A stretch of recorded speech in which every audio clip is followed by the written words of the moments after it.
오늘은 특별 코너로 콜드콜로 실적 내는 현직 기술 영업자의 콜드콜 노하우를 공유해 드리고자 합니다. 얼마 전 제가 링크드인이라고 하는 SNS 채널을 서칭을 하다가 우연히 눈에 들어오는 하나의 글을 발견하게 됐습니다. 현재 15년 이상 기술 영업 활동을 해오셨고 이제 세일즈 마케터라고 하는 분야로 새롭게 도전하시는 분의 글이었어요.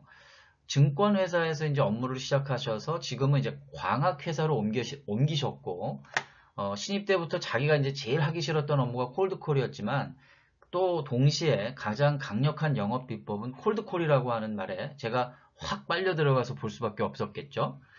그래서 이분이 거기에 이렇게 공개한 내용들을 제가 한번 갖고 와서 여러분들과 같이 하나씩 하나씩 점검을 좀 해보려고 합니다. 이분이 총 4개에 달하는 콜드콜 꿀팁을 이렇게 공유를 해주셨어요.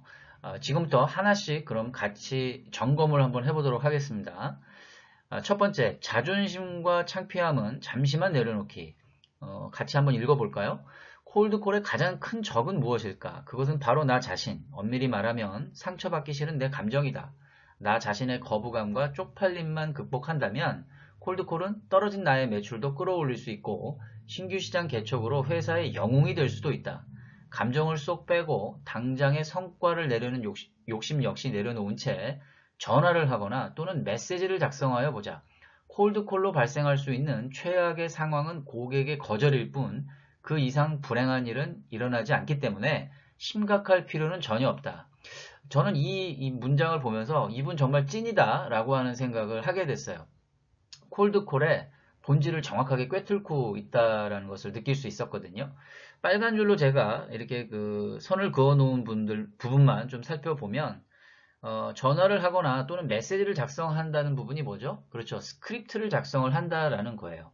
그리고 제가 늘상 강조하듯이 프로스펙팅이라고 하는 관점에서 생각하면 고객은 그렇죠.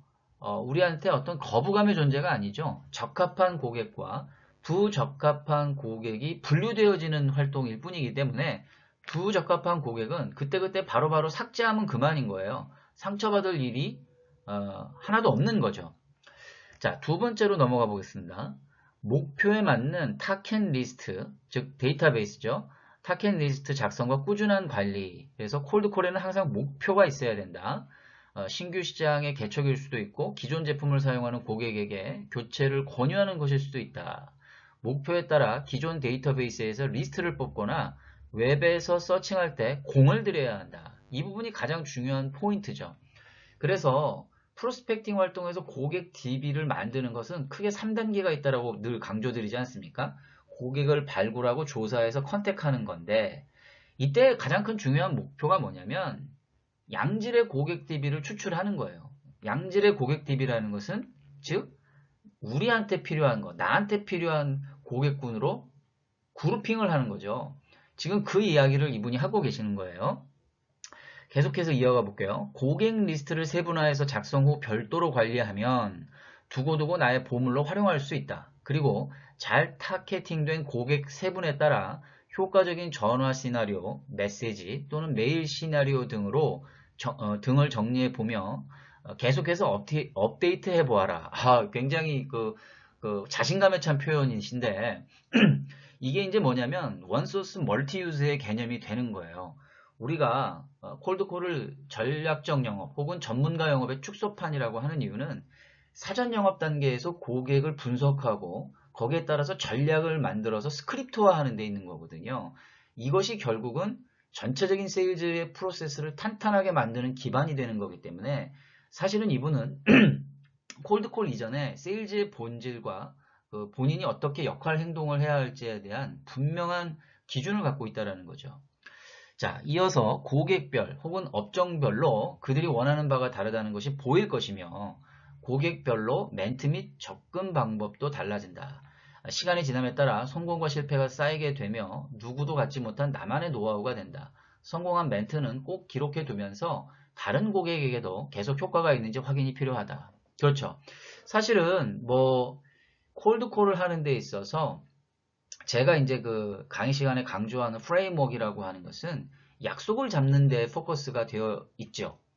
그런데 우리가 컨택하는 고객이 뭐 금융일 수도 있고, 뭐 제조일 수도 있고, 뭐 플랜트일 수도 있고, 뭐 반도체, 배터리, 화학, 철강 여러 가지가 있을 수 있잖아요. 결국은 해당 산업의 이슈가 무엇인지, 해당 기업의 이슈가 무엇인지, 페인 포인트가 무엇인지를 먼저 추출하는 것. 그래서 그것을 그룹핑을 해서 그들의 원하는 니즈에 맞는 스크립트를 만드는 것이 핵심 포인트거든요. 바로 이 부분을 이분께서 말씀하고 계시는 거죠.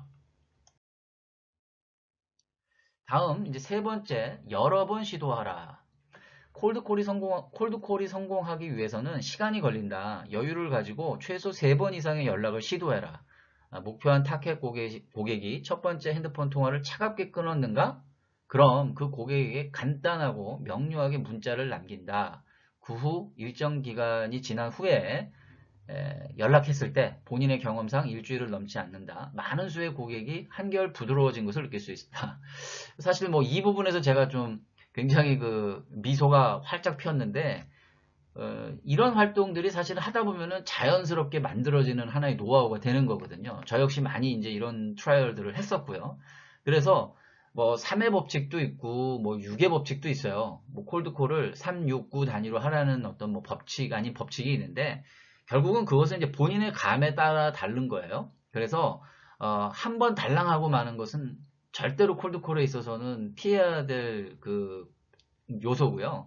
최소 3번, 6번 이렇게 가야 하는 이유가 있습니다. 그것은 고객과 현재 저의 니즈의 타이밍이 맞지 않기 때문이에요. 그래서 고객이 내가 제안한 솔루션이 싫어서 뭐 마음에 안 들어서 내가 싫어서 이런 것이 아니라 지금 현재 그 사람이 처해 있는 상황과 내가 제안하고자 하는 내용이 타이밍이 맞지 않을 뿐이거든요. 그러니까 어떻게 한 번만 달랑하고 끝낼 수가 있겠습니까? 그걸 얘기하는 것이죠. 자, 마지막으로 오프라인 전시의 활용인데 이 부분도 참 제가 좀 인상 깊었던 게 사실은 이런 것들을 많이 활동을 할 것을 제가 계속 강조하고 있는데 굉장히 반가웠어요. 실제적으로 이런 것들을 활용하시는 분을 제가 만날 수 있어서 물론 SNS 상이지만 굉장히 반가웠는데 한번 좀 읽어볼까요? 자, B2B 콜드콜을 보완하는 방법 중 하나는 전시회를 이용하는 방법이다. 관심 있는 전시회에 명함과 브로셔 등을 들고 고객사 부스를 방문해서 우리 제품을 소개해 보아라. 이때 기존 콜드콜을 했던 데이터베이스가 있다면 훨씬 부드럽게 대화를 이어갈 수 있다. 그리고 실제 담당자에게 나의 명함을 전달해 줄 것을 부탁해 보아라. 굉장히 프로액티브한 분이시죠? 결국은 이분은 해당 산업에 대해서 굉장히 그 적극적인 활동을 하시는 분인 것 같아요. 그러니까 동종업계에 관련된 사람들을 미리 만나서 나중에 전화를 통해서 연결고리를 만들게 되면 훨씬 더 부드러운 통화가 전개가 될 수밖에 없는 거거든요. 바로 그러한 원리를 이 문장에서 이제 우리가 알아볼 수 있는 것이죠. 그래서 일반적인 전시회 참가 업체 수 300개, 이 중에서 10%만 당신의 명함이 전달되어도 30명의 담당자가 다시 한번 당신의 이름을 기억하게 된다라는 겁니다. 부연을 하면요. 설사 그 전시회에 전혀 그 관련이 없는 사람이라 할지라도 오히려 그들의 명함을 하나 받아놓는 것도 굉장히 의미가 큽니다.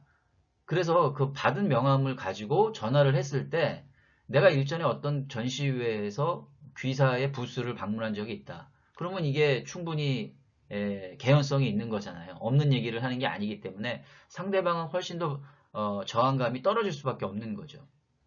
자, 다음 문장 계속 보겠습니다. 이렇게 전화, 문자, 오프라인, 방문 소식 등이 전해진다면 고객은 어느새 당신에게 스며들 수 있다. 문장 아주 멋있죠?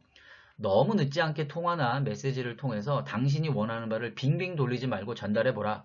의외로 적지 않은 수의 고객이 미팅을 요청하거나 예산 잡을 때쯤 본인에게 다시 연락을 달라고 말한다. 이 확률이 설사 10%가 안 되더라도 경우에 따라서 여기에서 잭팟이 터질 수가 있는 거예요. 그렇기 때문에 이분이 이제 이 부분을 굉장히 강조하는데 제가 가장 감명 깊었던 부분은 전화, 문자, 오프라인 방문 소식 등이 전해진다는 건 뭐예요? 하이브리드 세일즈를 하고 있는 거예요. 우리는 다양한 매체 채널을 이용을 해가지고 전화뿐만이 아니라 문자, 이메일, 오프라인 직접 방문들을 교차적으로 활용을 하면서 너무 늦지 않게, 여기서 포인트가 너무 늦지 않게입니다. 보통은 통상적으로 일주일이 넘어가면은 별로 좋지 않아요.